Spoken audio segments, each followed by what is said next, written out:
Good afternoon. Welcome back from recess. It is still Wednesday, May 10th, and we are now going to start our afternoon conversations on the FY24 budget. And the first item is the Recreation Department. Welcome, everybody, and I will turn it over to the chair of the Planning, Housing, Parks Committee, Vice President Friesen. Thank you, Mr. President. Hopefully this one is relatively straightforward. Really appreciate it. We had a robust conversation with our friends in the Recreation Department who have joined us here today. The committee recommended 3-0 the required changes to the department's fiscal year 24 operating budget, including charges and annualizations needed to continue or maintain essential services, some budget neutral cost shifts between departments, and other personnel cost adjustments. It included a technical adjustment of $391,128 attributable to a reduction in the department's assumption regarding unspent personnel costs. The committee recommended approval of the following increases proposed by the executive and adding them to the reconciliation list as high priorities. First, shifting ongoing funding of $244,728 for community grants from the Community Grants NDA to the department's base budget as a high priority. Add one-time funding of $145,100 to support information technology enhancements to modernize recreation program participants' health record submissions as a high priority, and adding ongoing funding of $99,195, which reflects the 3% inflationary increase to nonprofits. The committee also recommended approval of the CIP amendments and project schedule shifts proposed by the executive for the Kennedy Shriver Aquatic Center building envelope improvement and Holiday Park net zero initiative. With that, I don't know if council staff has anything to add. I think perhaps we could turn it over to the department specifically to talk about the program participants' health record submissions and any other overarching thoughts that you might have, but I think that one in particular might be of interest to council members. Director Riley. Certainly, thank you. Thank you for the committee for supporting us. The health records. So this is primarily a focus on our summer camp. Obviously, the funding won't be in place until next summer, but we need it to get the product going and up and processing it.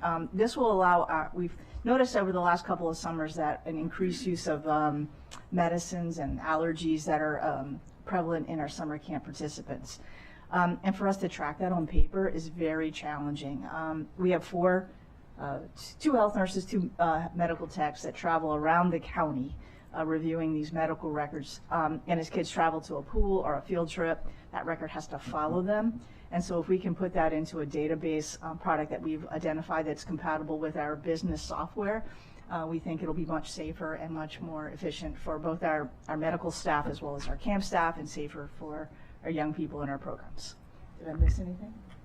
I just want to also add that these records need to be HIPAA compliant too. So again, because of all these reasons, absolutely. It's really important. Thank you, Vivian. Yep. Yeah, so for that reason, the committee thought it was a high priority. Obviously, having information that is legally appropriate and can help to protect the health and well-being of our young people in particular who are participating in these programs is very important. And with that, we have a committee recommendation. Mr. President, I'll yield back to you. Thank you very much. Thank you for the explanation as to what that line item would cover. Turn it over to Council Member Albernaus. Thanks. Appreciate the work of the committee. Can never miss the opportunity to just acknowledge and thank the incredible Department of Recreation for all that you are doing. I just had one quick question. I know that a lot of folks are wondering when we're going to go open the new Aquatic Recreation Center in downtown Silver Spring. I had the opportunity to take a hard hat tour a couple months ago, and it was like the highlight of the last 6 months. I'm super excited about it, but just any word on that? Yeah, absolutely. I saw you briefly for a moment, many of you, at the Leggett ribbon cutting, which was a great event. Clearly the HOC contractor and HOC really focused on the housing component. Getting the residents out of the old Elizabeth House and into this new facility was really a priority for them. So they've pivoted now that we've cut the ribbon, and they're pedaled down to the metal, getting us ready for the building to open. Right now, I think our targeted date is still August and September for substantial completion, and then it'll take us maybe 6 to 8 weeks to get all furniture, fixtures in after the punch list is completed, we're fortunate. We have most of our staff already on board, and they're actually out working at senior centers, at aquatic centers, just to be able to hit the ground running when we get the keys to the building. So that's sort of the timeline for where we are right now. Perfect. Thank you. Very good. I'm not seeing any other comments from colleagues. I know we all just appreciate the work that you're doing and are looking forward to that ribbon cutting for that aquatic center in Down County. And so with that, we have a Planning, Housing, Parks recommendation for the Recs Department budget. All those in favor?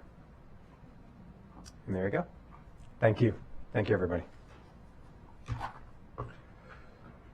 Next item is recreation, school-based programs, and out-of-school time. Mr. Chair. Thank you, Mr. President. I'm going to yield to my co-chair on this. We split it up, so he'll take the out-of-school or school-based and out-of-school programs, and then I'll pick it up from there if it's okay with you, Mr. President. So with that, I'll yield to Chair Jawando. Thank you, Chair Friedson, Vice President Friedson. Good to see everybody again.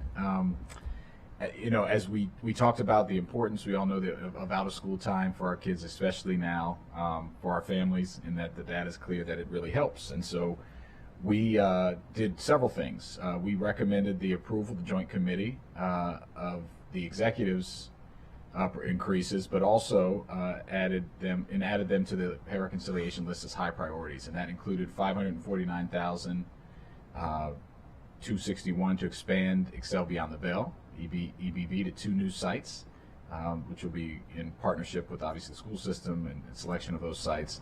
This is obviously a critical program, important program. I wish we could expand it even more rapidly, but it's so proven to do well.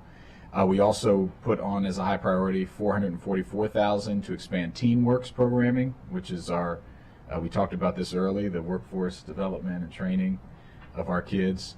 And then $8,294, which is the 3% nonprofit service contract increase for students, which we'll get to later in a second. But that's the Skills for the Future NDA. We also just talked about the comprehensive strategic plan process around out-of-school time, which we are all eager to talk about in the post-budget, and just got an update on that. But that was I guess it was a 5-0 recommendation from the Joint Committee to have all of these things added as high priority. Anything I missed, Ms. Yao? Okay, back to you, Mr. President. There you go. Another recommendation from the Joint Planning, Housing, Parks, and Education and Culture Committee. All those in favor of the out-of-time school budget, raise your hand. Very good. Okay.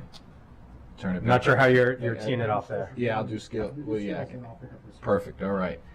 So next item is the Skills for the Future NDA, which I just was alluding to and got ahead of myself, but that was the 3% increase, nonprofit service contract increase.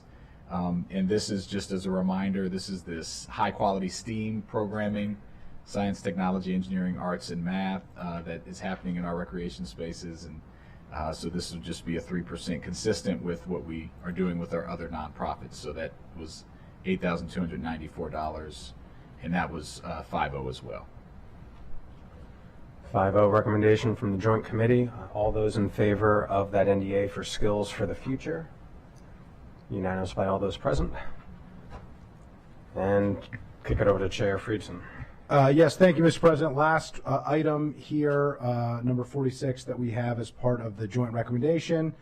We have the Historical Activities NDA. This is a 3% inflationary increase for Montgomery history. It amounts to $4,860. We recommended it as a high priority on the reconciliation list.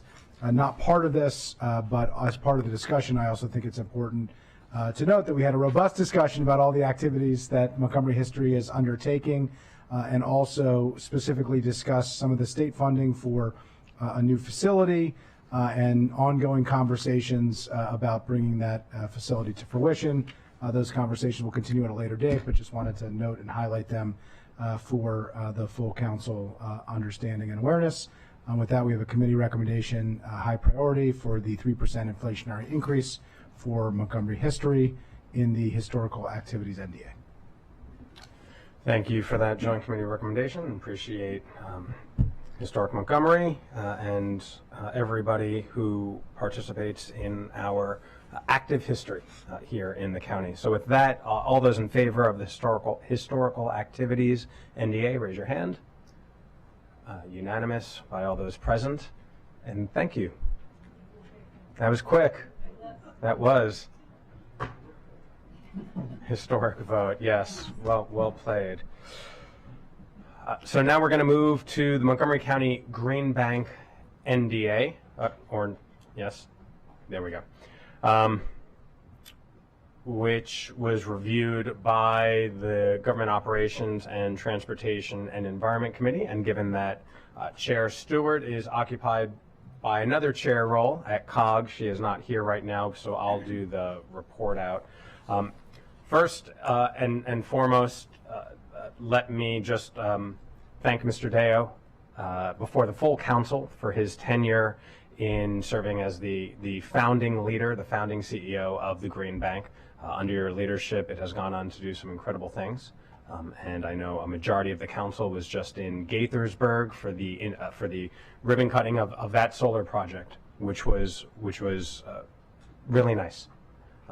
Really important. And so there's a lot more work to do, and this budget encapsulates a lot of activities as well. And congratulations to Mr. Morrell for recently being named CEO of the Green Bank. So the dynamic duo is here, and we're going to continue doing good things. And so the Green Bank, in addition to the Gaithersburg project that I shared, one other note I just want to share that is important: when the legislation was passed last year to increase the funding for the Green Bank, we made sure that that funding was tied to equitable outcomes, requiring that at least 20% of those funds be used in equity emphasis areas. And I know that you are exceeding that goal. And so I'll allow you in a moment to just share for everybody how you are exceeding that goal and the work that is continued. But the Joint Committee's recommendation is to put $667,184 on the reconciliation list as a high priority, and that is to be used to help increase capacity for all of the increased funding for projects. Ms. Michelson, did I get all that right? You did. There you go. Mr. Morrell? Well, thank you very much for the very kind words, as well as a particular focus on our work in the equity emphasis areas, which continues to be very important for us. We're able to exceed the 20% target that was referred to, and we plan to continue to do that in every year moving forward. In fact, we were able to exceed that by several millions of dollars, and so we will continue to push for that, and we are very appreciative of the work that the committee did, because this will certainly help us move forward. Thank you. Mr. Deo, any comments on your last budget before us?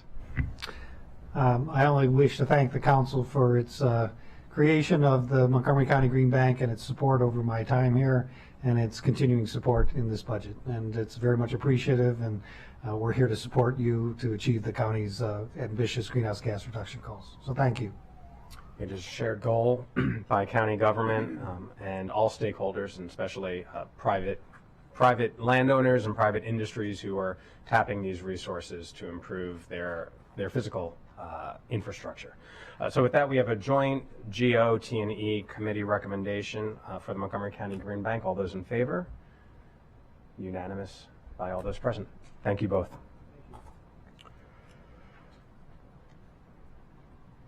Now we'll move to T&E work session on 4 different items. I see Mr. Lubchenko coming on down, and DEP.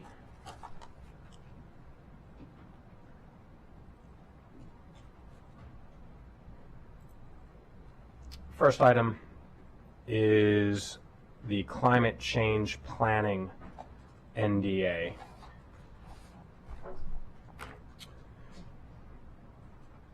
And there are a number of items that the committee made recommendations that the committee made that differ from the county executive's budget.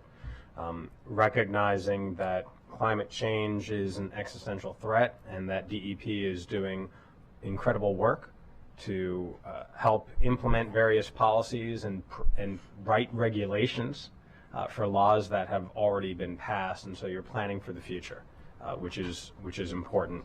And so the committee made a few recommendations. One of those is to shift funding from the NDA into the DEP general fund budget. Let me just look at my notes right here. To shift $397,632, which is roughly 3 FTEs, from the NDA to the general fund. Plus, we are shifting $85,000 in funding for climate fellows and interns from the DEP general fund to the NDA. There are some technical adjustments regarding compensation and a 3% inflationary adjustment to nonprofit contractors and other adjustments associated. We have added $85,000 for climate fellows and interns, putting that as a high priority. And then the T&E committee recommends shifting the remaining personnel costs, including FY24 recommended NDA, to the county executive's budget. Mr. Levchenko, anything else to add? No, that's correct. That's those are all the recommendations the committee made based on what the executive had sent over. Just to note, the climate fellows and interns, the executive recommendation was effectively to double the program from 85,000 to 170. So half of that was already in the base budget for DEP, so that's being shifted. But the other half, based on the instructions this year for the budget process, is going on the reconciliation list, as you mentioned, and the committee supported that as a high priority. The only other item that was differed from what the executive had transmitted was what you mentioned, the shift of what remained in personnel costs in the NDA to the county executive's budget, where the position related to those costs is housed. Very good. Mr. Weiner and Ms. Wan, do you have anything else to add? Nothing else to add. Okay, very good. So there is a T&E recommendation for the Climate Change Planning NDA. All those in support? And that is unanimous by all those present. We will now move to the Environmental Protection General Fund. And so in this item, the county executive's proposed budget actually was an increase of more than 31%, recognizing the important work that is being done. And the T&E committee had some really good conversations about all of this work, about building climate capacity, about the energy audits, about supporting community organizations, and also recognizing that a lot of this work preparing for the future will be done by consultants. And so we were trying to reconcile the tight budget situation that we're in with the work that needs to get done. And so the T&E committee recommends the following, putting the following on high priority list, which is a community choice energy consultant, new positions to manage the county grant and incentive programs, which is really important, hiring individuals whose jobs will be to find grants at the federal level to help us increase our revenue. So that is an investment in ourselves. A consultant to support for grants, identification, and applications, as I just mentioned, and new position for residential electrification, as we and other jurisdictions across the country, most notably New York State, are moving to electrify all of their buildings. People have questions, and we need to provide them answers and provide them with assistance, and that's what that position would provide. And then on the priority list, we have added climate capacity building for community organizations, recognizing our community leaders know their neighbors and understand how to get them to go green. Energy audits for under-resourced buildings subject to the Building Energy Performance Standards, which is coming soon. An electric vehicle co-op management, consultant support for grant identification and applications, and a new position for solar tech expertise, recognizing more people want to put solar on their properties and might need assistance in doing that. Mr. Levchenko? The only other thing I'd note is the executive had recommended an increase in the Tree Montgomery program. That, although it's in the general fund, it's provided through dedicated revenue. And the increase recommended here is the same increase that the council approved during FY23 to keep the program moving forward with the resources that are available in the dedicated fund. So staff had recommended approval of that, and the committee concurred that it did not need to go on the reconciliation list since it has its own funding source that cannot be used for anything else. Right, non-tax supported, right. But thank you for elevating it, important part of this conversation for sure. I'll turn it over to Councilmember Albornoz. Thank you. Appreciate the committee's work. Just a couple of questions. The consultant to support for grant identification applications, of course, makes perfect sense, but two questions. How or is that consultant going to interact with the newly formed grant office for the county? Because one of their jobs is to also look for federal and state grants that may benefit nonprofit, community-based organizations that we have partnerships with, some of which may cross over into the climate space. Sure. Stan Edwards with the Division of Energy, Climate, and Compliance. We have a contract right now with several firms that do this work, and we have targeted specifically climate and energy grants, and they have expertise in that. The grants office is going to be a huge benefit, I think, to the county, and we are working closely with them. This will give us extra expertise in that specific area. The grants office is small, and growing, and trying to figure out their role, but these specific contractors will help us this year hit the ground running.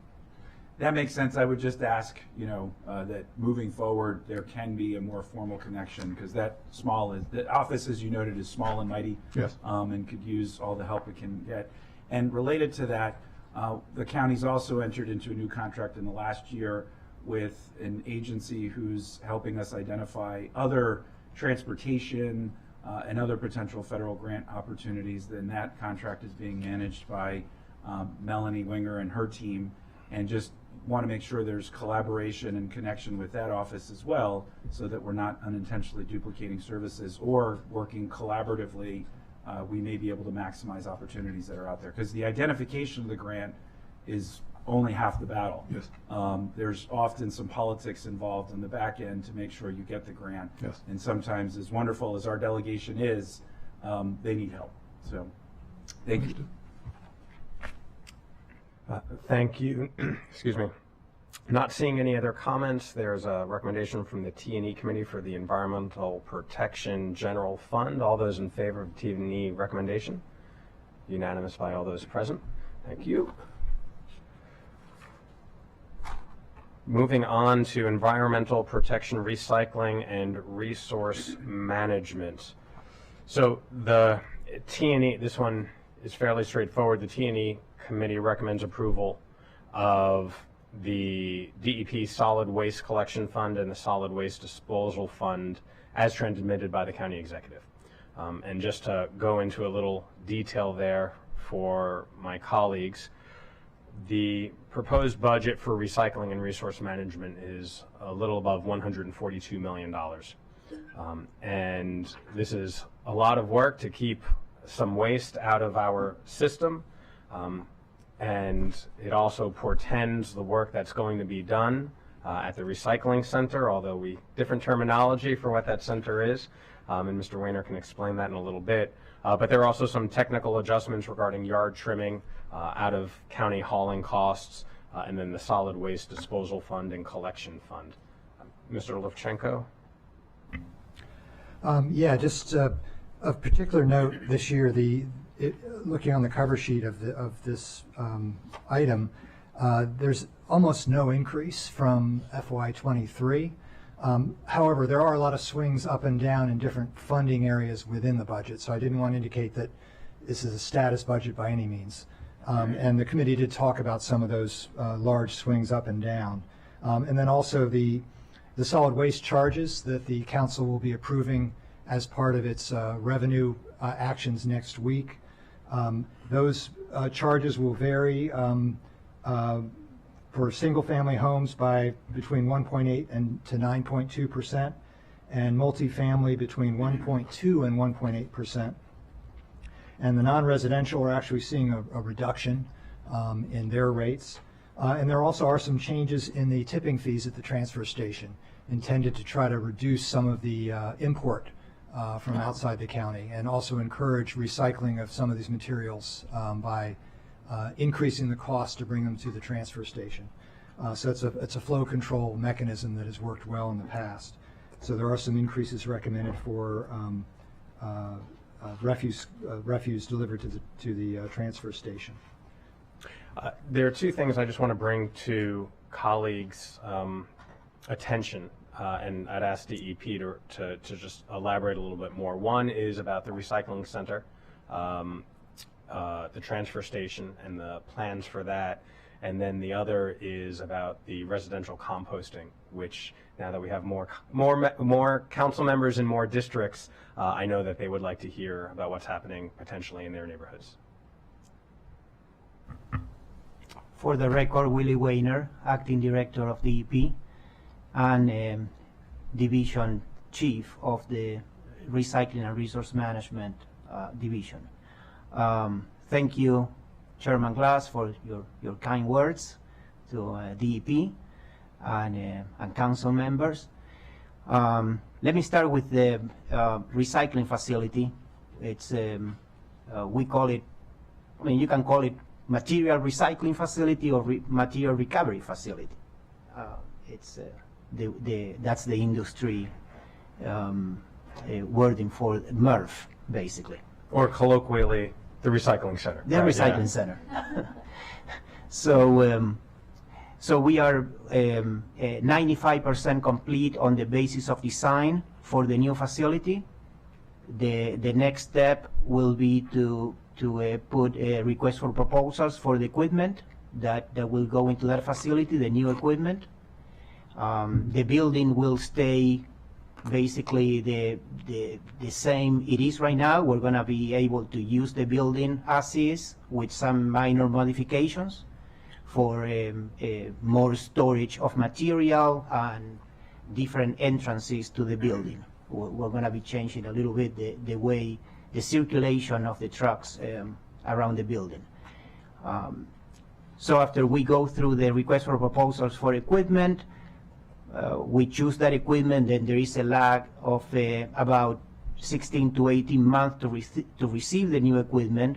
In that time frame, we're going to be making the modifications to the building, and we're expecting to have the new building operational before the end of 2025 calendar year. Exciting. Yes, yes, yes. As to the food scraps or composting residential program, we started 2 pilot programs, one in the Silver Spring area, one in the Potomac area back in November 2021. Since then, we have expanded those programs in those particular areas with adjacent neighborhoods to the original plan. We were originally targeting 850 homes in each one of these 2 areas. And then later on, we expanded that to about 1,700 homes. Participation rates, people enrolling in the programs, because it's not a mandatory program, it's people, we give the option to residences to register into these programs. We have, so far in Silver Spring, we have about 750 homes participating in the program from the potential 1,700. And in Potomac, it's a little bit lower than that. It's about 300, in the order of 350 homes. So participation rates are very different in the areas. That's what pilot programs are for. They give us a sense of how residents want to participate, and then once they're in the program, how much they are contributing to the program. So we have a lot of information on that. We also expanded now to the phase 2 pilot programs by adding one more area in, it's being called Bethesda, but it's really Rockville area. It's in the Tuckerman Falls Road area.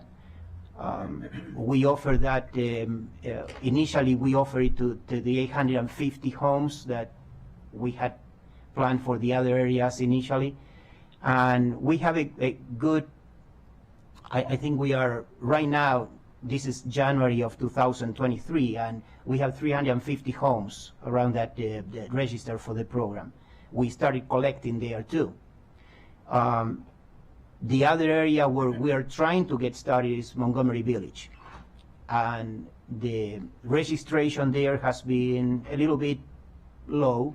From 850 homes, we are only, we have 150, 160 homes that are committing to registering to participate. So we're expanding our outreach and education and going back to the community with newsletters, with direct mail, knocking on doors, trying to get more people to participate in this program.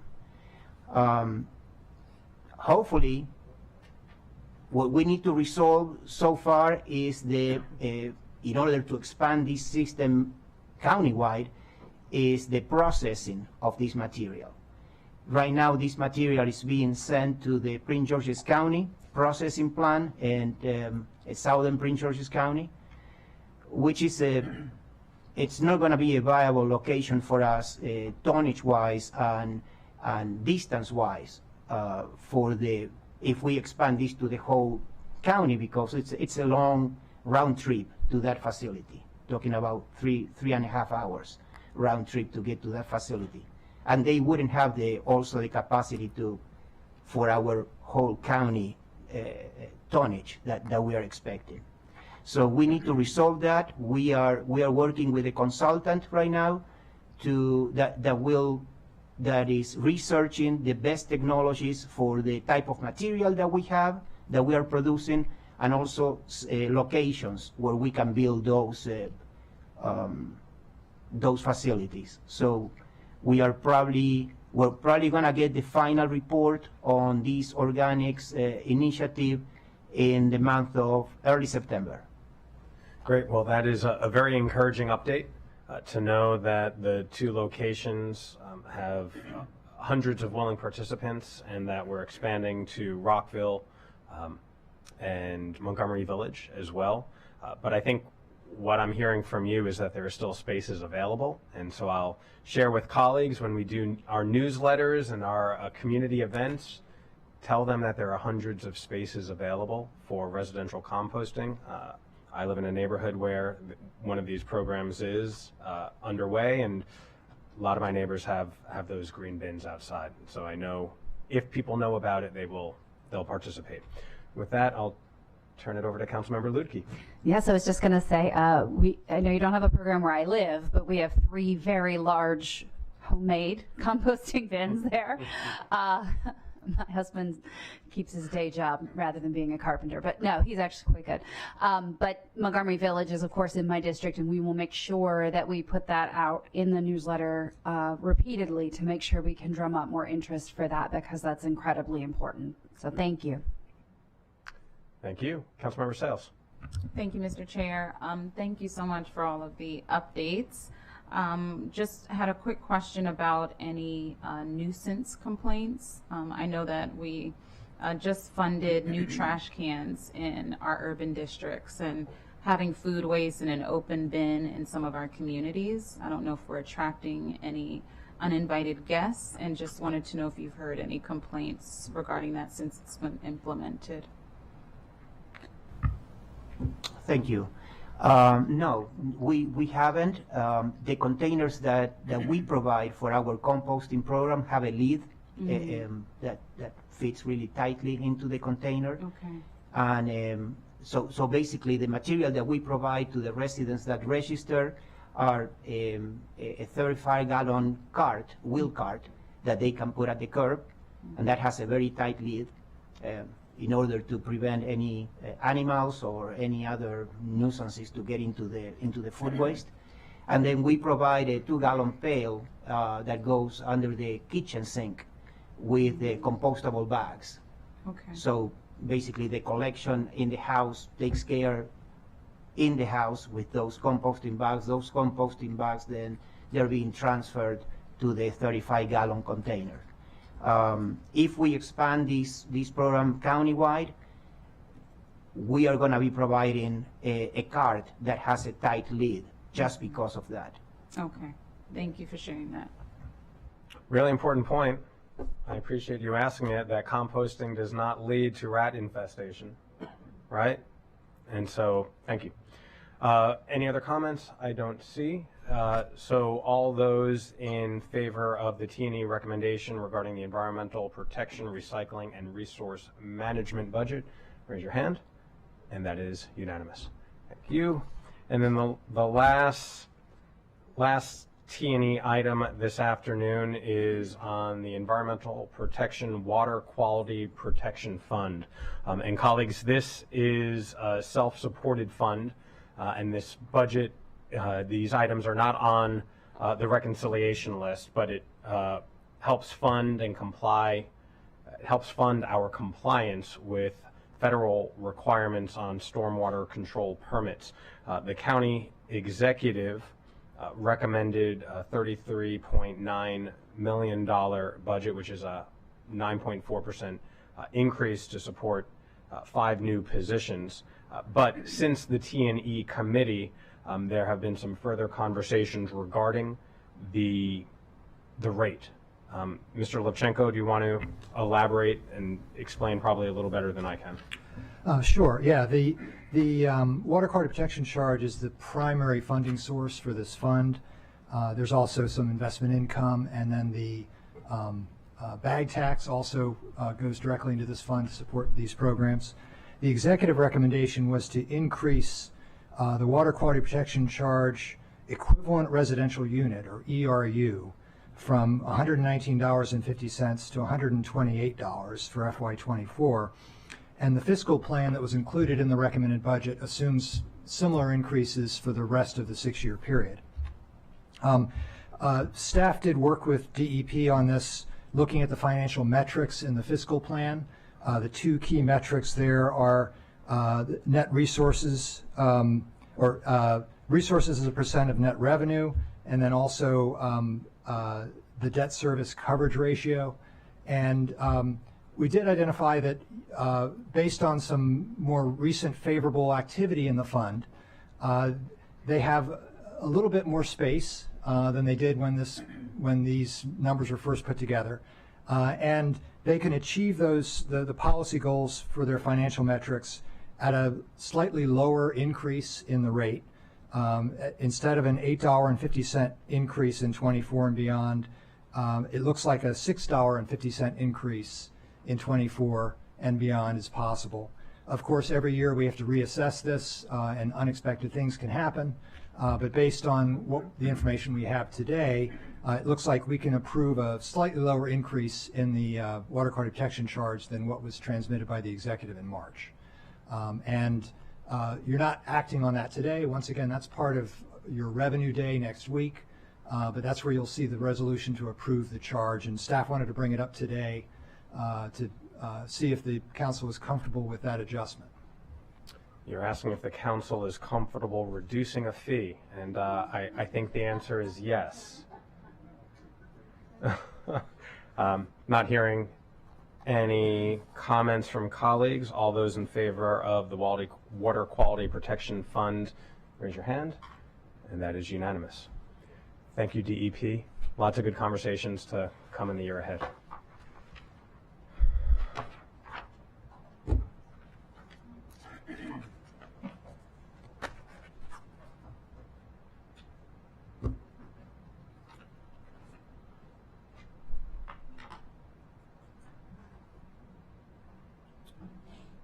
Back from chairing the COG to chairing GO.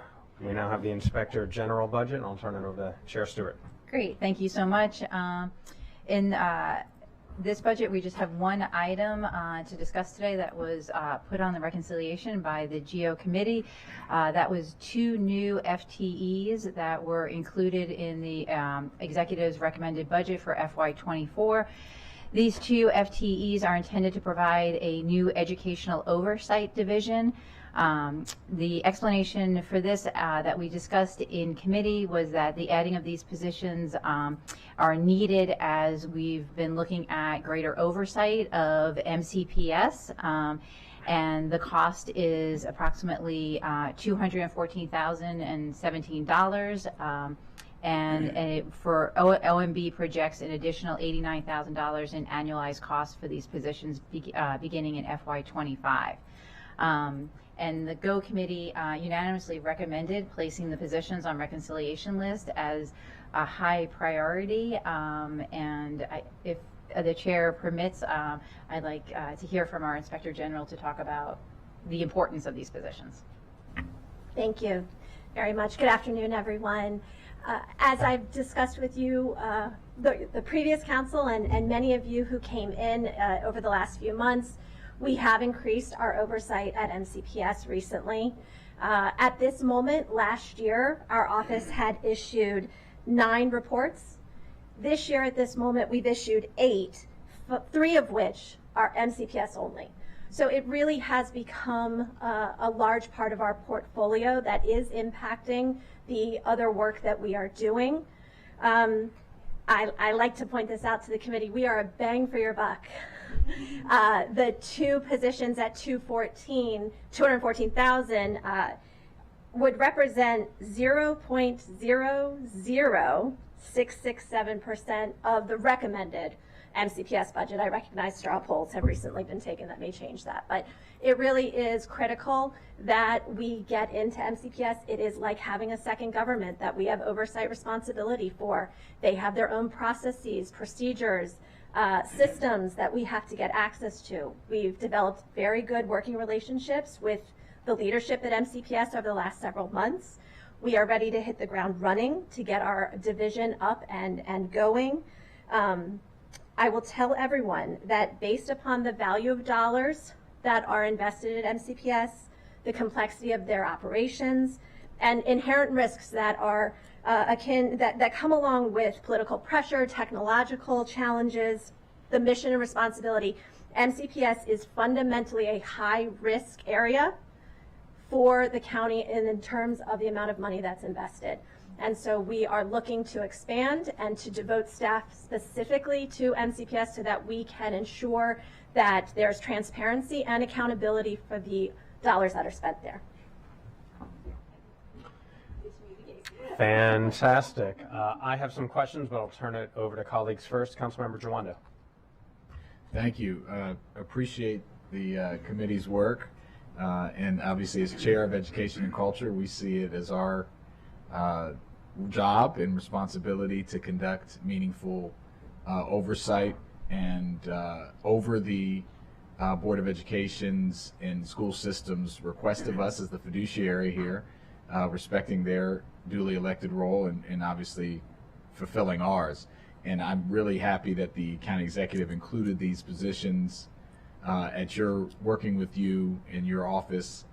I think this is another way for us to conduct that oversight as a government. As you mentioned, it's half the budget, thereabouts, and very, very complicated and different processes. When we had our first E&C committee meeting, I sent a memo to the superintendent and the board saying we're going to have a lot more data-driven and focused conversations in our committee. I think we've lived up to that thus far, and we will continue to do so. Many colleagues have been engaged, and I think there's a broad agreement. We're also going to be having more coordinated planning of oversight with the board of how they can do their role. So when they're reviewing something, we know their schedule and they know what our schedule is on the committee, so that we can actually do it in real time together. Those things have kind of been disjointed over the years. And so I think this is another part of that oversight, and really happy to see that this will move forward. I agree that it should be a high priority. And I think holistically, respecting everyone's appropriate roles, we can get to a place where the public is satisfied with the level of accountability and transparency. I do have one question. If you could just state, maybe a little more targeted how you approach your role as the OIG. Obviously, our role is different in that we're looking at outcomes and performance and value of tax dollars and is it being used. Distinguish that from what your role is as the OIG. Hopefully that's a clear question for you. Certainly. You are absolutely correct. MCPS and the board has a number of bodies that have oversight responsibilities and interests, state level, county level. So it is important that we are careful and coordinate where we're headed. The statute, county code, requires us to present areas to promote efficiency and effectiveness. So in terms of proactive projects, we'll be looking at financial controls, procedures and processes, more related financial. Let's start there. I think there's plenty of work to do there. And also, of course, we run our hotline, and we receive complaints every day from residents, from members of the school community, elected officials call, county management, everyone calls, and we are happy to take that. We take every single call. We spend a lot of time parsing that out, and so our role will continue to be answering those inquiries and pursuing those investigations. And as you've seen, we've done a lot of investigatory work recently coming out of MCPS. When we go in and do an investigation, that often leads to us highlighting and noting other areas that we should go into proactively. And so that'll be the balance that we'll strike. I appreciate that. And a perfect example of that, when your investigation on the bus payment issue with the P cards, we were able to use that information in that report to address that in a budget session that we had with MCPS and dig a little deeper, get into the policy behind it, because something can be legal, but it could be a bad policy. And so I just think that's a really important interplay. And as you mentioned, high risk, but also high reward. We need this school system to function at a great level, as it has for so many years, for our students and our families and our economy. So really excited to move this forward. Thank you, Mr. President. Good points. Councilmember Mink. Thank you. I second everything that was just said, and I appreciate the committee for moving this forward as a high priority, and appreciate the county executive for putting it forward, and appreciate you for the excellent work that you have already been doing on this extremely important issue. You know, we're in a place now where it's very difficult to make budgetary decisions about MCPS because there are so many questions, and as Councilmember Jawanda pointed out, obviously all of those aren't in your purview, but some of them are. And so it's certainly the committee's perspective and my personal commitment that at this time next year, when we're trying to make budgetary decisions, that we just have a lot more clear information in front of us to be able to make the kind of educated decision that we want to make. I feel confident I can speak for everyone in saying that nobody wants to underfund our school system, but we also want to prevent waste. And we have lots of other things that we need and want to pay for. And so having all the information in front of us is just really critical. So I appreciate your role in that, and I look forward to where we are this time next year. Councilmember Luedtke. Thank you. Thank you for all that you do. But I wanted to ask, so in your work with MCPS now, how do you see that being able to be collaborative with the Inspector General for Education at the state, and how can you all complement one another in your work? Mr. Henry and I talk a lot. We keep in touch to deconflict issues. He focuses a lot of his energies on state dollars. And we're going to try to focus more of our energies on county dollars and the processes in general. And it's just important that we have consistent communication, and we do. We talk regularly, quarterly for certain, but anything that comes up in either jurisdiction, any announced engagement that they open, I'm always copied on when the school system is notified as well. And just for clarification, what are like some examples of the state-funded bucket items versus what we fund in our budget? There is they are looking specifically, for example, right now there's a project related to a specific grant that came from MSDE. And so they're looking at was there compliance with those requirements and the spending under that grant and performance under that grant. And it's much more limited than what we may look at, which is far more the overall environment for controls. Procurement is an area, of course, that needs to be touched, and providing some recommendations and information that will allow MCPS to then put into place better systems that can function in a way that there's more reliability, perhaps. Thank you. Really good questions, and I want to pick up on a theme that Councilmember Mink started going down, and it was about requesting information to help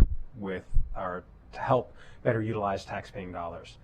And while we have a number of positions on a high priority list to help you do your important work, I want to peel back the layers a little bit and ask you, Madam IG, how is it that you're doing your work with respect to agencies that might not want to comply, that might not want to provide you with the information in a timely manner?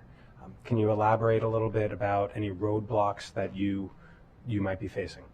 Certainly. We have worked very hard over the past few years when I took my office position in 2019 to forge very strong relationships and interpersonal relationships with everyone that we have oversight responsibilities for.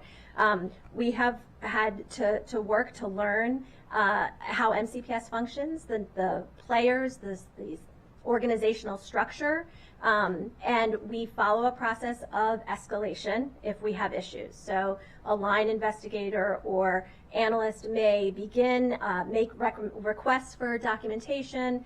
If they don't get an answer, it slowly starts to escalate to that person's manager, to our management, eventually up to the deputy IG. If I have to get involved, I will, but we have not, luckily, had any situation like that. On county side or MCPS, we have been able to get the information that we need. And also, if we ever got into a very challenging position, county code, the statute is very clear on what are the requirements.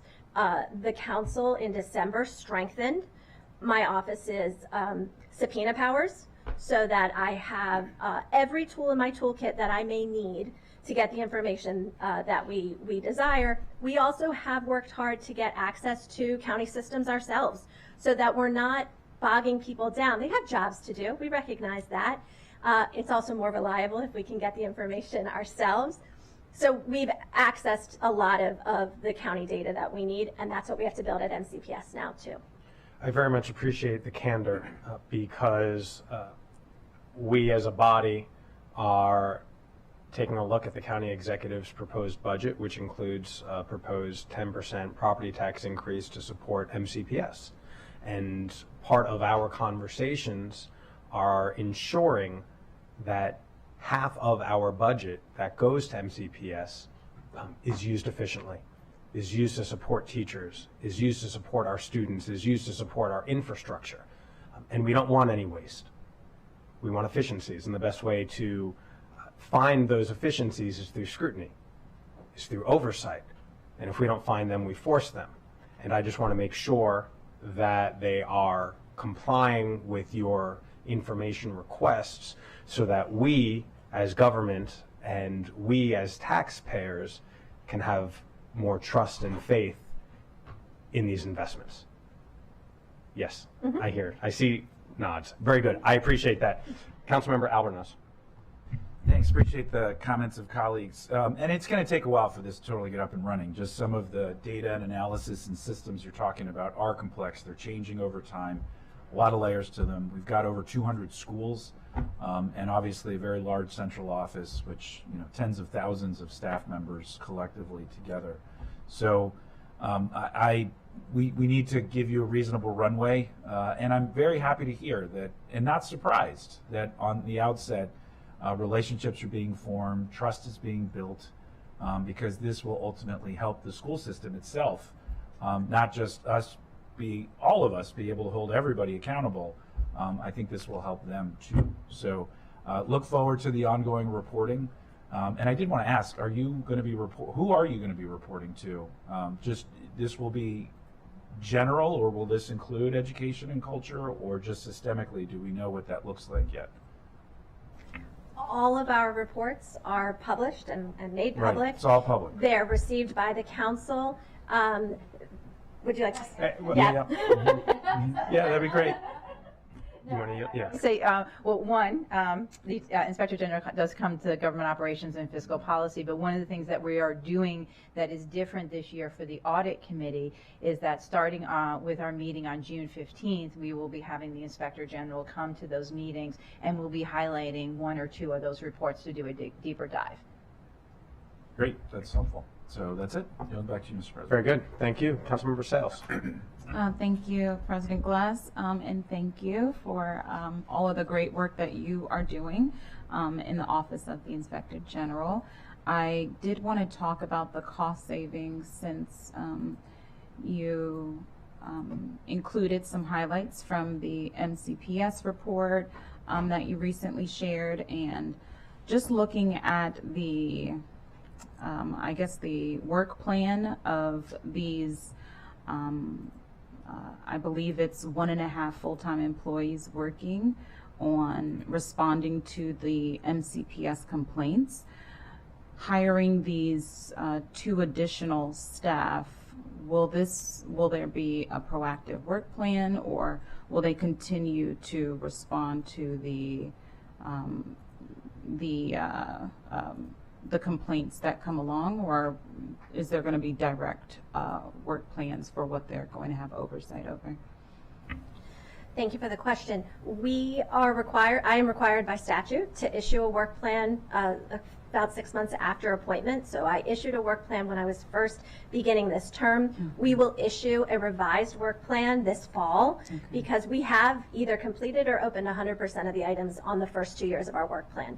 So now we have enough information that we can be responsive and start the next phase of the work plan. So I anticipate there will be at least one MCPS engagement in the work plan, which I say is really a proactive engagement. And obviously then we will continue to respond to complaints and do investigations. Bringing in these 2 positions will free up that 1.5 FTE to go back to some of the county work that we also have, because the work plan includes proactive reviews of various programs within the county as well.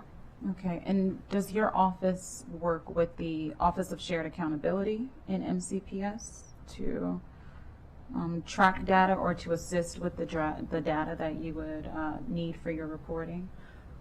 If we needed to, we certainly would speak with them. There is an Office of Internal Audit with the board. We have communicated with them. There's a compliance office. We've communicated with them as well. And it just is dependent upon the nature of a specific engagement, which area of MCPS we would need to work with. Okay, because Councilmember Jawando mentioned, next year, or as we're looking through the budget, we're looking at the outcomes and evaluating all of these programs and ensuring that they're working to meet the needs of our students, and we're actually seeing the results of those programs. And so I'm really curious about how these work plans will be shaped to ensure that we're evaluating outcomes, in addition to being able to help us make decisions about which programs may not be needed any longer, or may need to be expanded, or additional resources. So will these positions and their work be able to assist with those decisions when we enter the next budget season? I would anticipate the beginning portion of the work that we will do there will be items that we've already identified through some of the investigations that we've done. Outcomes specific metrics related to curriculum performance is not necessarily the area of our expertise. Our area of expertise, if you will, is far more in the realm of how central office is functioning and the responsibilities they have there. There are so many other bodies that are responsible for evaluating who receive information on the metrics and the responsibilities, the results of the work that are being done by MCPS. I am not staffed in a way where we would be able to appropriately handle that type of work, and that's not exactly what I would think our mandate is at this beginning stage within our statutory responsibilities. Okay, so I'll follow up with you, Mr. Chairman, to see how we're going to get that information. That's going to be very helpful. And then the last question I had was you identified insurance premiums with an estimated value of $3 million that have been withheld from MCPS retirees. Can you share a little bit more about that and how we are getting these resources to our retirees? Those are the results of a report that we did earlier in FY23. Teachers pay into their retirement system, not just teachers, MCPS employees, that would cover 12 months of their insurance benefits. Many of them leave at the end of the school year, so they're leaving at about 10 months. So there was an overage that they had paid for, but were not then covered any longer under those insurance plans. We identified at minimum $3 million that had been withheld. We were, through our investigation, we found that this was a very long, ongoing issue, that it could have been occurring for as long as 20 years at that point. Our recommendation to MCPS was to investigate further the full extent of that. We have just now, actually this week, or the end of last week, sent our follow-up letter to MCPS requesting their corrective actions that they've taken and assessing what they have done and where they stand on making those repayments. So once we get that back, we'll have discussions with them, we'll take a look, and we'll report out on the corrective actions. All right, thank you so much. Vice President Friedson. Thank you, Mr. President. Really appreciate it. I just thought it'd be helpful for colleagues to really understand how we got to this point for the context of this budget.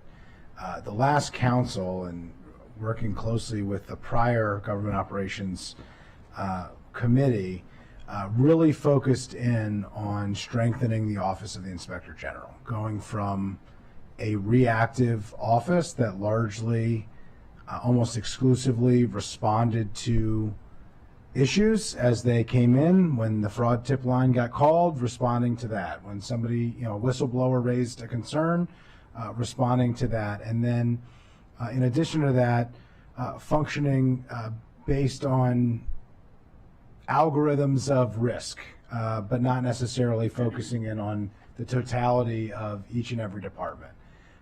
I believe very strongly that that was not a best practice, and the committee fortunately agreed with me, and Councilmember Katz and Chair Navarro at the time. The three of us worked together with the prior Inspector General and others to figure out what best practices were, how we compared to other jurisdictions in the region and throughout the country, and came up with what was the first bill of several to address that in 2019. Which requires a regular review of all county departments, which was not previously the case, and which significantly increased the scope of responsibilities and the expectations of responsibilities within the Office of the Inspector General. We subsequently updated that law at the end of the council, and there has been a work plan that we are legally required to review, but that includes staffing capacity to gradually build up this office to meet the expectations that we have talked about. In addition to that, we passed the PACT Act, the Public Accountability and County Transparency Act, which deals with ethics, but also has significant oversight aspects to ensure that we don't have public positions being used for personal gain. We eliminated the controversial practice of discretionary severance for appointed officials, which has been a major issue, particularly in the state government. In fact, there was a very unfortunate circumstance with federal indictments and a very ugly end to some of the controversy related to that practice, which no longer is allowed in the county. So there have been a few other efforts, but I just wanted to highlight those. I think it's important for us to understand and discuss the context. This has been basically we're in year 5, entering year 5 of what has been a multi-year effort to really strengthen this office and ensure that we have the type of financial oversight and fiscal oversight for a county government that is $6.5+ billion and that has 10,000 employees and has the span of control that we need. It came in handy. We certainly needed it when we got a huge influx of federal dollars, faster than we have ever handled it, set up programs faster than we have ever expected a county government to function. Now this added emphasis on ensuring that we have the ability to handle MCPS in a similar way, given the amount of funding that we are providing for public education, the importance of public education to our residents and to our county. So I appreciate everybody's comments and the discussion. I just thought it would be helpful to give a little bit of context there of how we got here, particularly since this is the first budget of the Office of the Inspector General before a majority of this body. And so I just wanted to note that. Really appreciate all of the work. We put a lot of faith in this office to be able to meet these new expectations. And I will say that as Inspector General, coming into this role, you have really risen to the occasion along with your team. And so I wanted to express my gratitude, and I will yield back to you, Mr. President. Thank you much. Really good conversation, Ms. Lamarze. I appreciate the dialogue. Right, it's enlightening for all of us, and I know that as we are undertaking this really important and tough budget, people need to know that you and your office are looking out for the taxpayers, and that you are getting the access that you are requesting from all of our agencies and departments. And that is comforting to know, and that in this budget we will be adding as a high priority more staff to help you do more good work. So thank you. And with that, colleagues, we have a Government Operations Committee recommendation. All those in favor of the budget for the Office of Inspector General, and that is unanimous. Thank you. And last item on today's agenda is the budget for the Public Information Office. GO Chair Stewart. Great, thank you. So the Government Operations Fiscal Policy Committee reviewed the budget for the Public Information Officer. That also includes MC 311. In reviewing this, there were actually no items to add to the reconciliation list. The increases over FY23 are due to annualization of compensation, some shifting in personnel costs from the cable fund to the office, the PIO office. However, the committee did have a robust discussion with Mr. Howard about the racial equity score that the PIO's office received, and we're glad to hear that Mr. Hudson has already met with Ms. Ward to go over that and members of the racial equity department, because the original score had been a 0, but we're working on that score. So glad to hear that. The other item that we did a deep dive in was the number of vacancies and positions. At the time of our meeting, the OMB report from March 3rd showed 5 vacancies. We have been updated to learn that all 5 positions have offers out with 4 acceptances from folks. So at this time, it does not look like the PIO's office has any vacancies.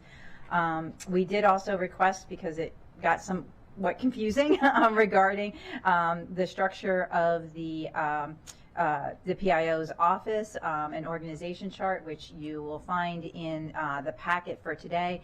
And one other item that the committee is still waiting on would be a crosswalk of the PIO's office with other departments, because other departments have individuals who are acting as junior PIO folk, staff that the PIO's office interacts with. So the Government Operations wanted to be able to look at that whole structure as we were looking at vacancies and staffing. And so anything to add? Mr. Hudson, anything to add to that? Just a couple of things. Thank you very much for having us today. And just a few things to add to that. I wanted to accent the point about the other departments that have PIOs, and I know many of the council members, whether you're new or you were part of the previous council, kind of might be wondering, there's so many people doing this work. We have a regular meeting with them because I think one of the things that, and let me back up a second, I think one of the things that coming out of COVID, we have been trying to do is to focus on coordination and collaboration. There are many activities that are happening throughout the government as it relates to communications and outreach activities. And I think one of the things that we absolutely took away from COVID was the need for that coordination. And if you look at the OLO report, one of the things that was very, very clear is that there are a lot of channels of comms going out. It's going out through social, it's going out through newsletters, it's going out through video, you name it, it's going out, and there are a lot of people, a lot of information going out the door. The key now is collaboration and coordination.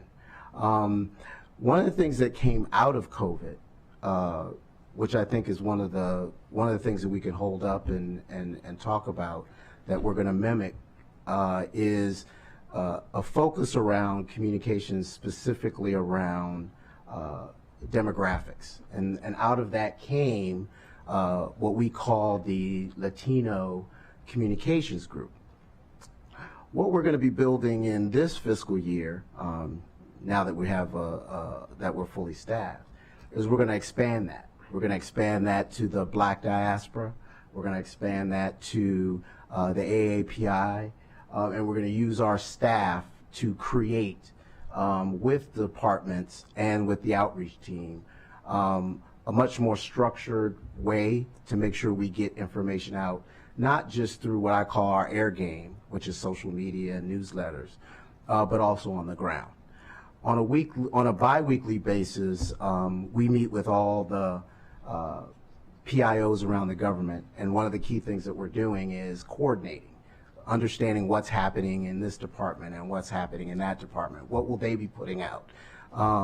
What's high on their list in terms of initiatives that are coming up?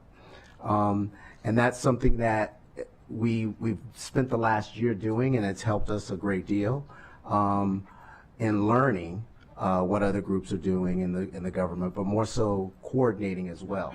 Pulling back on something that may be going out at the same time as something another department's thinking about it, or pulling together a campaign that may have just been initially a press release. So those are some of the things that we'll be doing in 2024. And I think there's absolutely a way, and then we're going to forge that to work more directly with the council's communications team and making sure that they're a part of these meetings going forward. Honestly, I had to get that together on the executive side first, but I think we're now ready to start having that same collaboration, because there's so many things happening department by department that you all can put out in your newsletters, that you all can talk about in your settings, that if we work with Sonia and her team on a much more regular basis, you'll have that information out and able to put in your newsletters, talking out when you're out in the community and the like. And that's something that I think is something that we absolutely need to do. So I just want to add that in, and yes, we will have a much more stronger way for you to see that visually, what that coordination and how it works between us and the departments. I will say lastly that one of the things that we've tried to do, and I think we've done a fairly decent job of that over the last year, is to try to make sure there's consistency in information going out. Things come through, everything comes through us before it goes out. What we didn't want to have is to have a lot of people sending out different things without any kind of general, I'll call it copy editing and other type of oversight.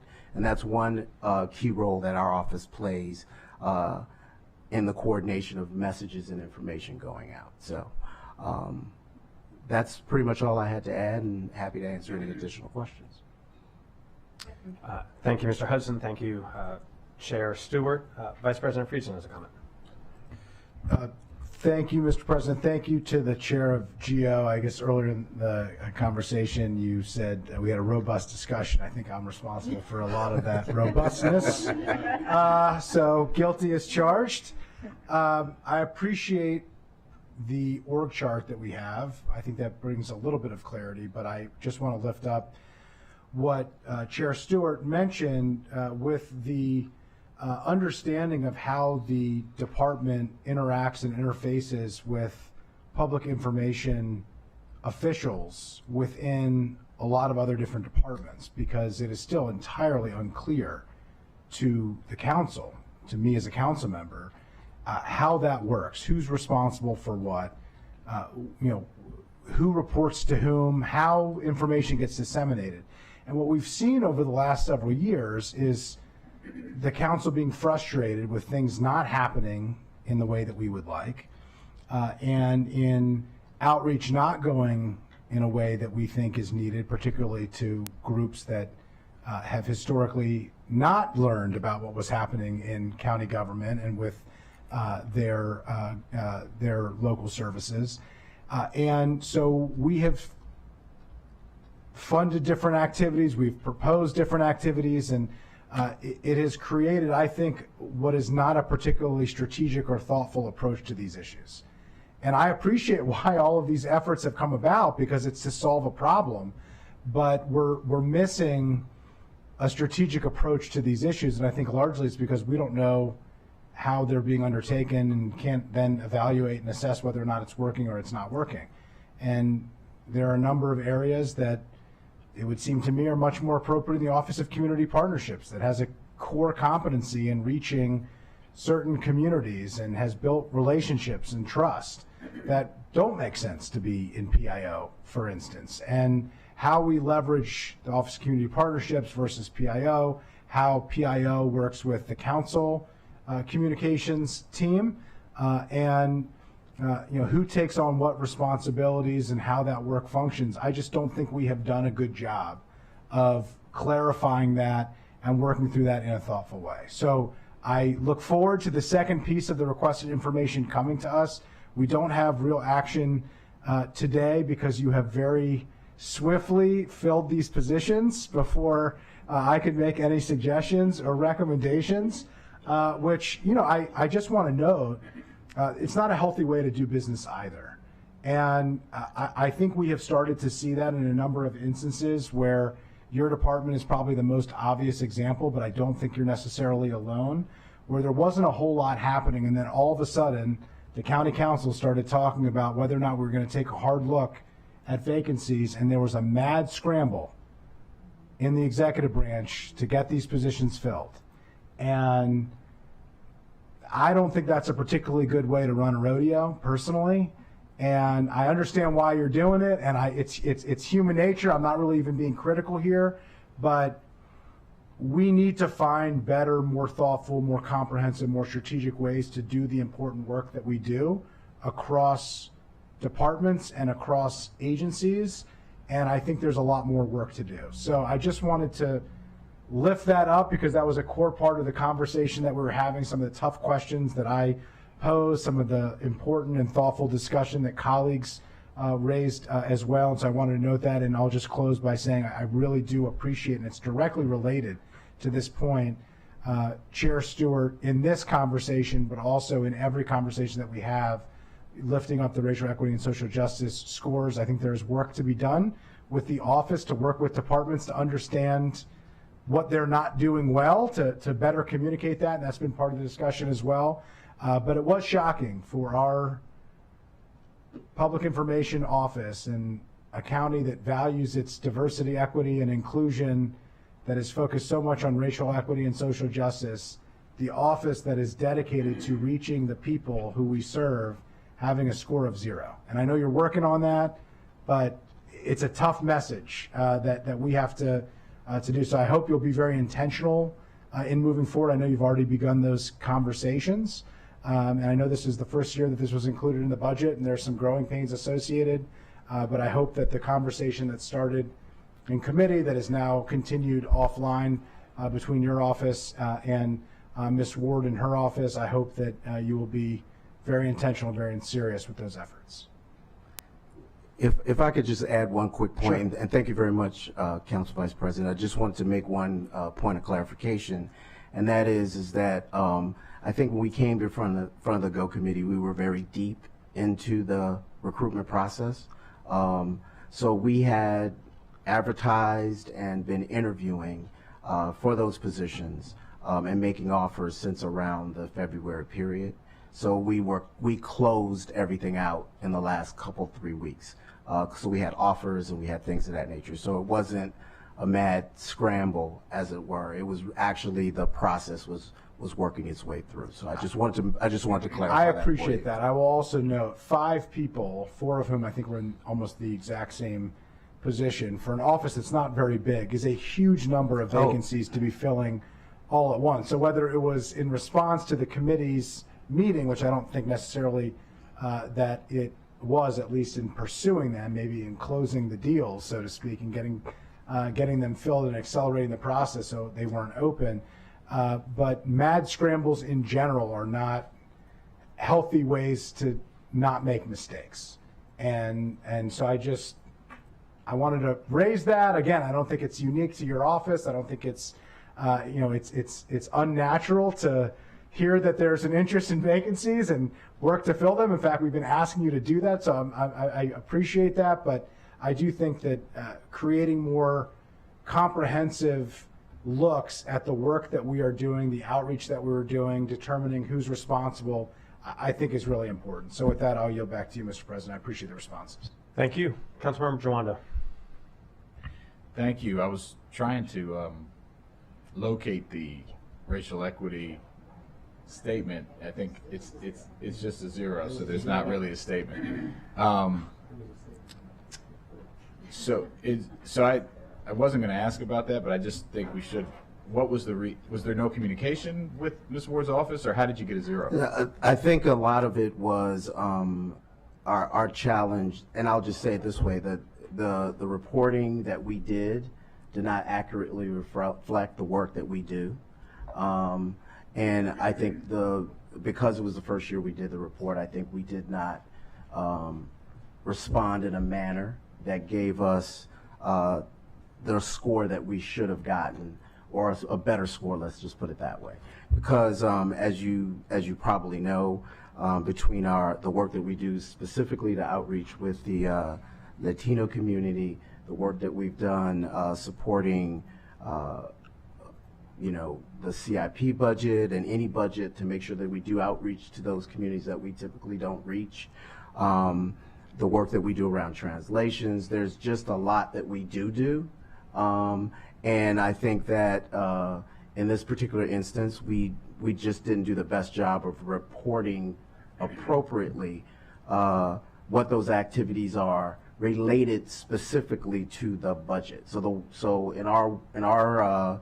in the way that the questions are written, it does look very much like you're reporting back activities and things that you're doing in our budget, but our budget is primarily people. It's not programs and activities. So because it's people, you're pretty much having to report back the things that your people are doing, right, and not necessarily the dollars you have allocated to do that type of to do the work around racial equity. So that was the thing I got clarified with Ms. Ward, that when you do that, even though you may not have specific dollars towards doing something around that, if your staff is doing things and the things that your staff are doing are things that you can articulate a lot better and make sure that that is a part of what you're doing. All right. Well, I'll just say, and I said this when we created the office, one of my concerns, and that we have to be vigilant, equity requires vigilance. It does not happen. It requires intentionality. It requires communication. You're the communications office. And the fact that it was able to be submitted as a 0 shows me there was not communication leading up to and back and forth with the office to get feedback. It couldn't have been. because I know Ms. Ward and I know you.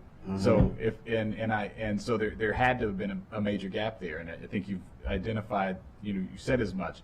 So one of the things that we can't allow to happen to the racial equity office is that it's just this separate thing that's off to the side that engages with us when we need to do a report, but that it's involved in everything that we do, and we have to take that seriously, and I know you do. So I'm glad to hear the committee went into this, but I feel like I needed to add on to that to say that that we need to make sure that we're communicating effectively with that office and embedding it in everything that we do and saying what we've done. So, which you've said. So, if I might, yeah. We had this discussion actually with a number of departments and with Ms. Ward, and so I didn't want to have Mr. Hudson kind of be on the hot seat with this. There were a number of departments that either got a 0 or a 1, and one of the things that we discussed with Ms. Ward was the technical assistance and that back and forth relationship. And so anyway, I know Mr. Hudson is working on it, but I didn't want it. He's not unfortunately not the only department. So I just wanted to say that it's a bigger conversation, as you mentioned, that that the committee did have with Ms. Ward. I appreciate that. Yeah, and like I said, that's always the danger when you have an office that's charged with the, to do that. The one thing I did want to ask about was the 311 work, and I know you have a couple of positions here. Our office gets, and I'm sure other colleagues as well, it's such a critical function and really an important kind of access point to services for so many of our residents. And one of the things that we hear consistently is the frustration that if certain levels of inquiries, very easy to get, a response, or information.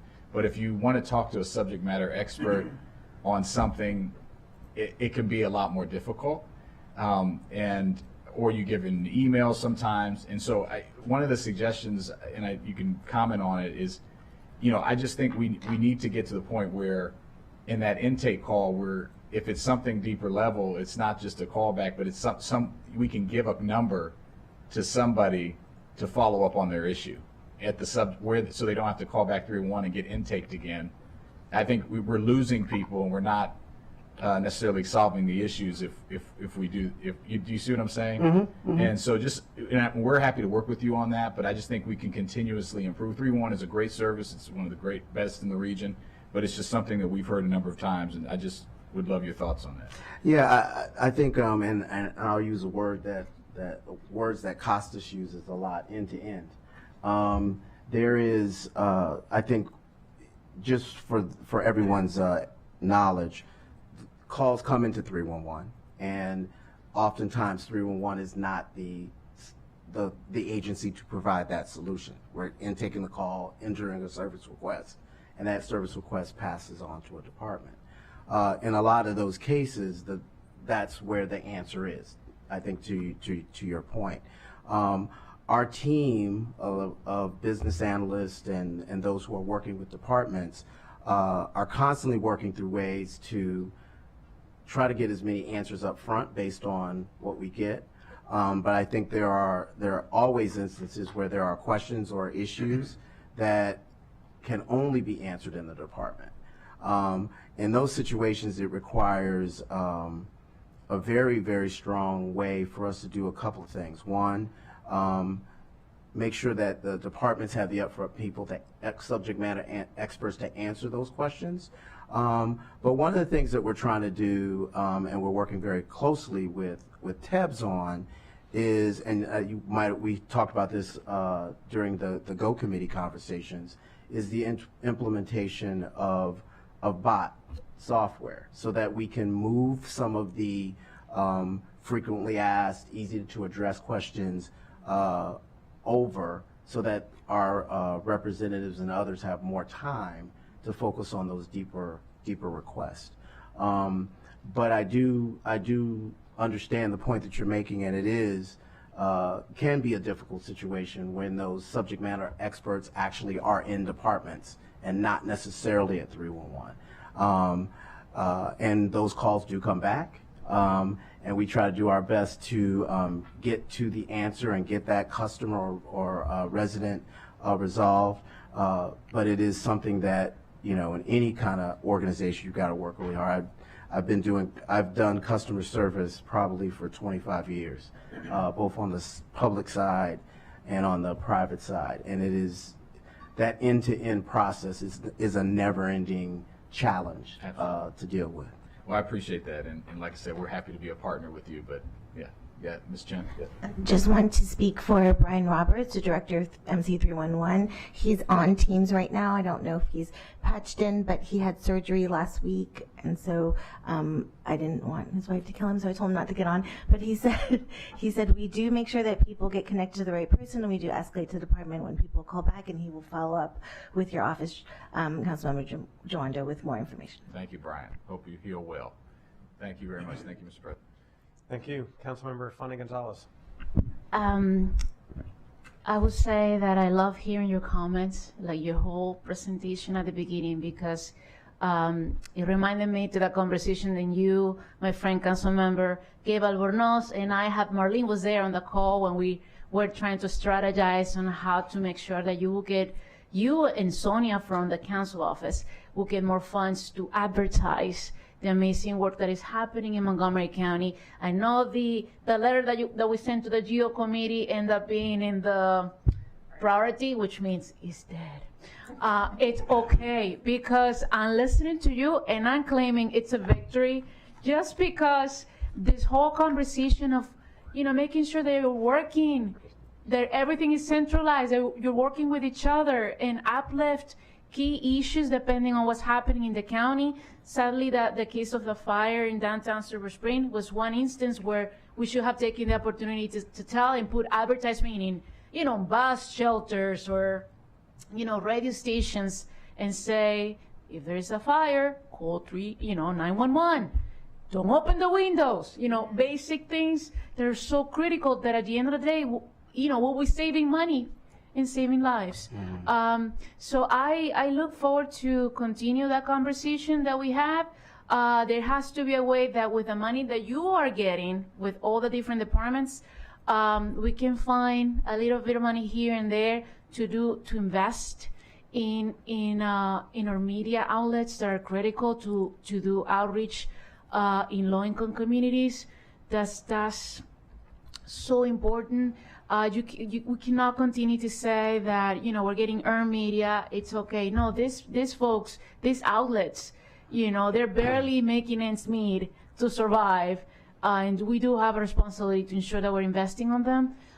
So I'll keep working with you on that, with what you're getting this year. And the other thing that it was mentioned, the Office of Community Partnerships, I think they are great in terms of getting advice on what's going on and connections, but let's make it clear, the communicators, it's not them, it's you with Sonia, okay? Two very different things.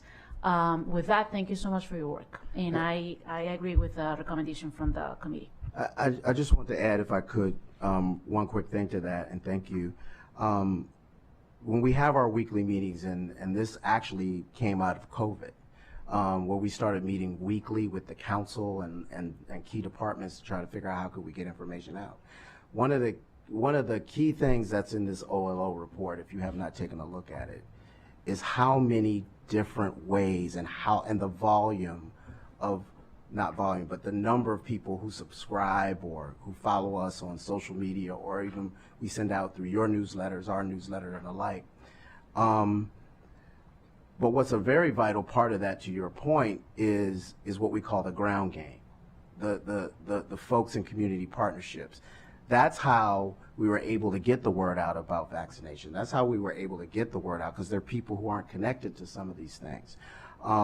So as we go forward, I think there's another way that we need to be thinking. One, we think a lot about demographics now, ethnicity, marital status, do you own a home? The thing that we don't talk enough about, which is kind of a marketing term, is psychographics. People's attitudes and things of that nature. That's another part of what connects people, and I think one of the things that, as a government, which marketers think about every day in the corporate world, is how do I get to people? How do I get them to do what I want them to do?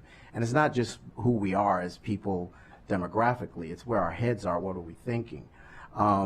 there's as our apartment community grows and our residents look different and act differently and want differently, they're disconnecting or they're coming in not connected at all. And our job, I think, is to figure out how we can crack that nut and get to those individuals. Because some of our short-termers who are coming here for 2 or 3 years, but there's ways for them to get involved.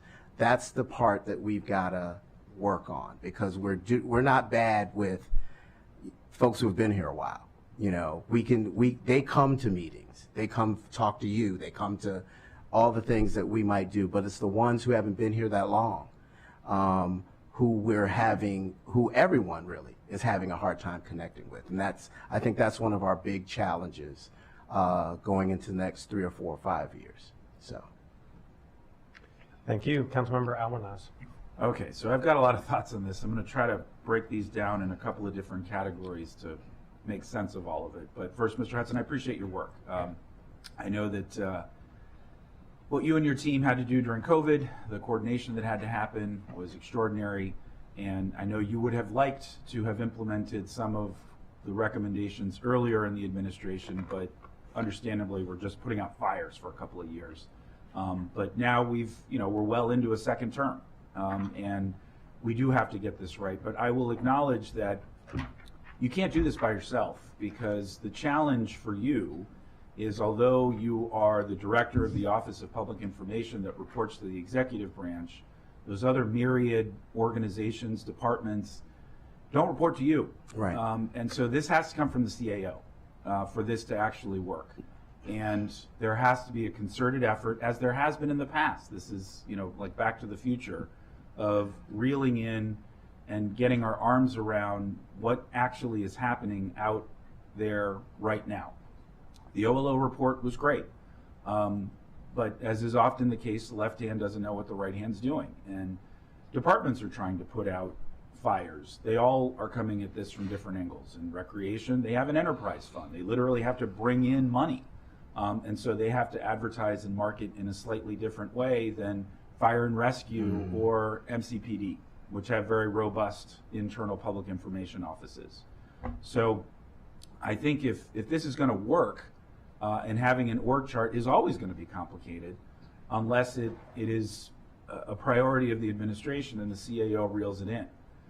Because if not, we're going to continue to miss opportunities, which takes me to sort of the second category, and Councilmember Fanny Gonzalez referred to it. There was some reporting done on the proposal that she and I put forward, which implied that it was a waste in some way. And it was far from that. What we learned during COVID with the Abuelina initiative was that if we are intentional with our media buys and not just rely on earned media, not just rely on wonderful, amazing people who set up a booth at a fair, but if we are aggressive in how we reach our community and know that the telenovela on Thursday night is the one where most people are going to be watching, and so it will be much more impactful for us to have an advertisement during that telenovela. That has major implications for service delivery, for example, in Vision Zero, or as, God forbid, another turn with another public health crisis. It provides us the ability to get ahead of the curve. So it does make sense, as you continue to evolve, for us to really be intentional about setting aside funds, about purchasing earned media and doing it in a way that is organized.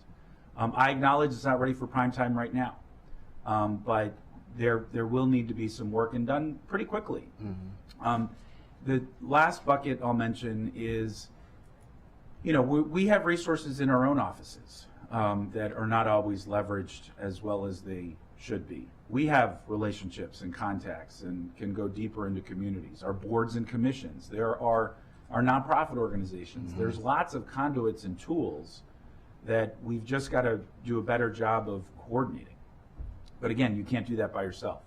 So I do look forward to the ongoing conversation, and I would like, moving forward, not this year obviously, there's just too many moving parts, but if we can find the resources more creatively within the existing operating budget, great.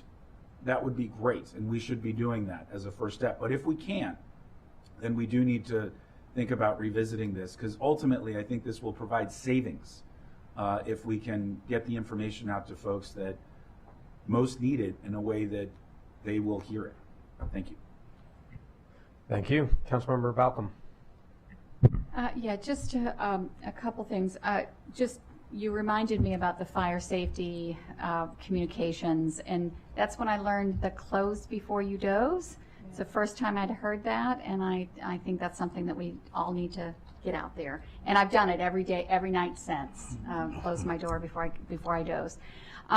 So I want to go back to the racial equity social justice rating. And thank you, Chair Stewart, for sharing what's happening at the GO Committee. And I understand that that there are inconsistencies in terms of reporting out, and so the zero does not reflect what is happening. My concern is that this zero is in a public document that's online, available to the public, and that, to me, I don't know. You know, I mean, it's there. I don't know what we do about that, but I just feel like if it's not a real zero, then I don't know how we go about to rectify that, because it just puts us in a really bad light that we have departments that are not that are showing that they're not doing what we intended them to do, or what they're really doing. So I don't know what the answer is. I just feel like it's not a good look. Thank you. Thank you. I don't know if Mr. Hudson, you wanted to respond. Don't feel obligated to. No, I didn't have a response. Okay, very good. Councilmember Sales. Thank you, Mr. President, and thank you for being here with us today. You know, I'm not sure who put this staff packet together, but just want to make sure that, I mean, I was a bit surprised to hear about this zero in the meeting, and so it would have been helpful to have that included in addition to the OLO report.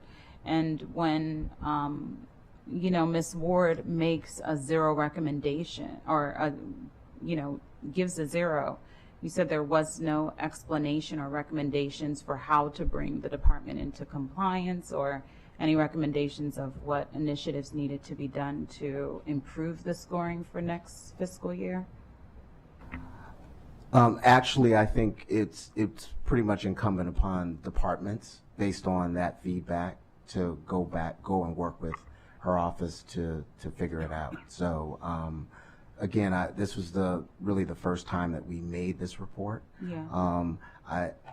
And I can't speak for other departments. I can only speak for myself. Mm-hmm. That you know, just what to report, how to report it, and what was actually being requested was just I just think we interpreted it wrong. Okay. And after speaking with Ms. Ward about what we can do going forward, in addition to some of the things that we definitely need to implement, I'm 100% sure we're going to go up, because I think we get it now. Okay. But it was really, you know, us not totally getting the exact requirement of what they wanted us to provide. Okay. And just thinking of the, you know, weekly meetings that you had with getting information out during the pandemic, and our Office of Community Partnerships, and having those advisory board members who are on the ground and who can advise you on where the gaps in communication are, what sort of relationship do you have with those departments, those entities at this time? Or if there isn't a formal communication mechanism in place, is there some maybe thoughts or ideas about doing that moving forward? So thank you for that question. So right now those meetings are bi-weekly with department heads and with departments, PIOs, and with outreach people. So a lot of the people in departments who are, I guess you could call them PIOs, many of them are not actually what I'd call the media relations, PIO types. Many of them are community outreach type people or outreach managers. Those individuals are on the calls with us bi-weekly, and from the Office of Community Partnerships, there's a representative there who updates us all on things that they're either focused on or they're on that meeting to find out things that they should be putting out to the community from a ground game perspective, working through the advisory groups and the like. I think one of the things to your question about what other things could we do after kind of learning a little bit more over the last year of working with them is a much more structured approach to, and it's interesting, I just asked this question in our meeting last week of the person from Community Partnerships. I said, we spend a lot of time with you telling us what you're working on. My question is, what is it that we need to give you to make you more successful on the ground? Is it more materials to hand out? Is it more heads up on what things we could use your help on? What is it that we could do to support you greater? So what I think would be helpful is for us to begin to have a much more structured approach to the outreach side and how the comm side and the outreach side marry up. Because there is a relationship. If you look at it from a total campaign perspective, when you're planning a lot of these things out, it's what am I going to put on social? What am I going to put out a press release? And how much material and through what channels should things be passed out? And I'll say it, and one of the things that's not a part of our mix is what media should we buy to kind of pull the whole thing together. If we approached our communications campaigns as campaigns, we would have all the pieces to it. And the ground is a very, very, very important part. But just like in anything else, and maybe it's a bad analogy, but it's hard to win a war in the air without a strong ground game, and vice versa. And that's what we got to marry up better going forward. So the short answer to your question after my long answer is a structure specifically around outreach on the ground and what resources they will need and what calendar they should be following to help us kind of hit the ground with information. And I think that also plays with your offices because there's so many things that we're doing that we want people to know about in your districts and around. And if you look at all these lists that we have and all these Twitter accounts, there's some duplication, but there's also a lot of, I only follow that council member, but I don't follow the county executive. So that's one of the things that we have to do. Yeah, I think it would be helpful to have someone from your office, whether it's going to at least 1 or 2 meetings. I know that the county executive held a meeting with the Office of Community Partnerships before he released the budget. That would have been a good opportunity, annually to check in and find out how can we better transmit, receive, and proactively plan for the needs of your community. The people on these boards are appointed to be the eyes and ears on the ground. And so, people came in during public hearings and they were we're talking amongst ourselves. It was, I don't recall her name, but it was a Latino woman. And I knew her because she was part of the county's Community Advocacy Institute. She's taken it upon herself to convene a group for almost 80 Latino women to talk about mental health because they didn't know about the 500 programs that we have in our county about mental health resources that they could have access to. And so we have to be, as the county executive, more proactive with the resources that we have in going to these entities that the county executive created and we fund to make sure we're getting the information we need to plan our work plan for the following year. And so hopefully we'll have opportunity to check in before next budget season on how those conversations go throughout the year. Thank you. Thank you, Councilmember Sales. I appreciate this good conversation about dialogue with our residents. And I want to pick up on a thread that I've been sitting on, and it's a theme that you've heard, Mr. Hudson, and it is that we have to be intentional about our communication, and we have to be intentional about our staffing. And I think there are ways to do both. And as has been noted by a number of colleagues, I believe that forging stronger partnership with the Office of Community Partnership is one of those win-win situations where we have staff who are liaisons to specific communities, who know the communities, who can speak directly to those communities in ways that those communities are receptive. That's the heart of communication. And so rather than having a need to express a message and hiring someone for that, there are ways, I think, within county government to fulfill that need without hiring more people necessarily. And so I leave it there. It's a sentiment you've heard. It's a conversation that clearly will not be going away as we talk about rethinking county government and about the vacancies that we have or might have in the future. But appreciate your work and look forward to seeing updated organizational charts so that we could figure out what kind of structure serves county government and, more importantly, serves our residents best. And so with that, colleagues, we have a recommendation from the Government Operations Committee for the Public Information Office. All those in favor, raise your hand. That is unanimous. Thank you very much, Mr. Hudson. Thank you to the staff for this conversation. And with that, we are adjourned.